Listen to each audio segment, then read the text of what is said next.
Okay, we mentioned briefly that we had a chance here to show how to determine the final drive. And really, what does a final drive ratio mean? People always hear about, well, I got a 3-1 final drive. What is that? The simplest way to explain it is, it's the number of turns the engine makes when the car's in fourth gear for one rotation of the wheel. Now, fourth gear with a Mini happens to be 1-to-1. If you're looking at a car in general, these concepts are relatively the same, but you do have to take into account an overdrive. An overdrive will give you a false reading if you go by rotation of the engines, because it's actually rotating less than the final drive indicates.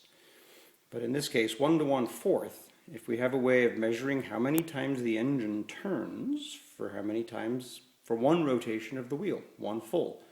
So that's what we've done here. We got a piece of tape on the output, and we mentioned this unit has an LSD. LSD usually means that your axles are pretty well locked together so that any input you put through will end up being the correct number of rotations without any slippage in the differential.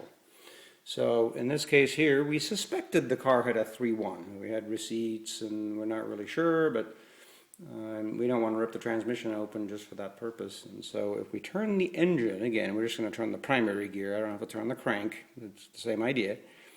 And the direction of rotation from the flywheel end is counterclockwise. So the engine sort of runs backwards to the rotation of the wheels, which of course the differential is behind. The car is going that way, to the right in this case. So if we rotate the engine, there's 1, there's 2, there's 3. Let's take a look at where we are. Look at that, almost a full rotation. If we want to go straight up here, I'd say, we're probably got a 3-1.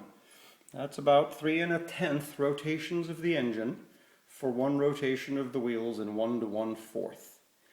Now, if you have an open diff, it's a little trickier, but what you can do is if you lock the other side up from where I'm sitting here, you can actually count the revolutions here and divide by 2 to get a pretty good number, because you're forcing the differential to actually put all of the output through one side, and that makes it measurable as long as you don't allow the other side to turn.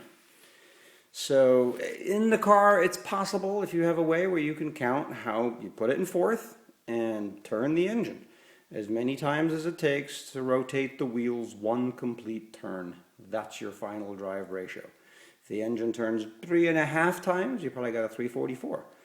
3 3/4 times, something like a 376. That's what our Cooper Road Mini runs here, a 376 final drive with a close ratio gearbox to give a decent first gear.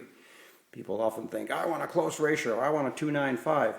The two things don't work together. You end up with too tall a first, and you end up chattering the clutch. And it's one reason why we took off this little piece of spiffiness, and we're going with a standard flywheel. This car wants to be driven, and with a 3.1 final drive, it's going to be a lot more pleasant to drive with a bit of inertia.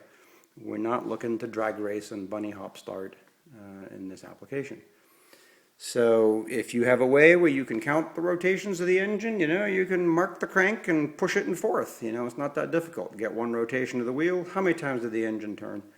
But it's not as easy as a rear-wheel drive where you can simply count. You can jack the car up, turn the drive shaft, because you can see it. It's right there. The Mini drive shafts are sort of not, with a differential, it's hard to turn one, and it's sort of a vague thing. But number of rotations of engine for one rotation of wheels is your final drive. That's it.